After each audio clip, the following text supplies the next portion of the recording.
lahko si pripravite zelo kratek uvod o tem, kdo ste vi, s čim pa se ukvarjate. Ker ponavadi recimo obiskovalci imajo nekje 1 minutko ali 45 sekund za to, da se predstavijo.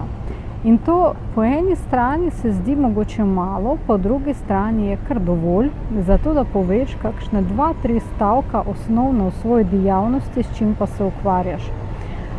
Jaz bi svetovala razmisliti o tem, ko pripravljate ta kratek nagovor, da poveste, kako lahko boste koristni drugim ljudem. Ker mi pogosto tako smo se skoncentrirani na sebi, da razmišljamo samo o sebi in rečemo, kaj drugi lahko zame naredijo, da nič ne razmišljamo o tem, kako jaz bom koristen nekomu drugemu. In na takih dogodkih je dobro, če gremo mrežiti, čist v par besedah, da povemo, kdo smo mi, s čim se ukvarjamo in da to bo jasno.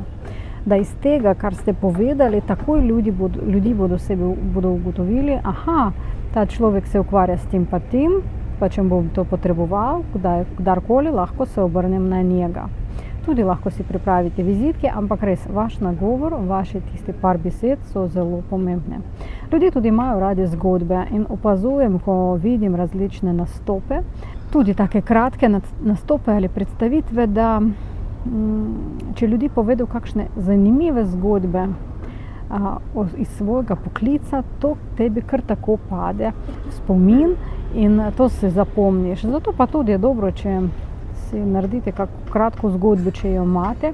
Kot psihologinja lahko tudi opažam, da zelo pomembna taka stvar kot samozavest. Takoj se vidi, če človek ne verjame vase. In tukaj bi priporočala prebrati kakšne knjige o temu, kako se naučiti verjeti vase, kako se podpirati, ker mi ponavadi znamo podpirati druge ljudi, verjeti v drugih ljudi, v sebe pa nič ni. Ampak ti si glavna oseba, katero res moreš verjeti in moreš jo podpirati. Druge ona nima, torej ta tvoj notranji svet nima nič razen tebe, zato da se izraža. Zato da pomagajmo, podpiraj ga. Tudi zunajni videz je zelo pomemben, da bi on izražal vašo dejavnost. In če recimo ste iz kakega takega strogega poklica, bo dobro, če tudi stil oblikovanja, stil oblačenja bo izražal to, s čim se ukvarjate.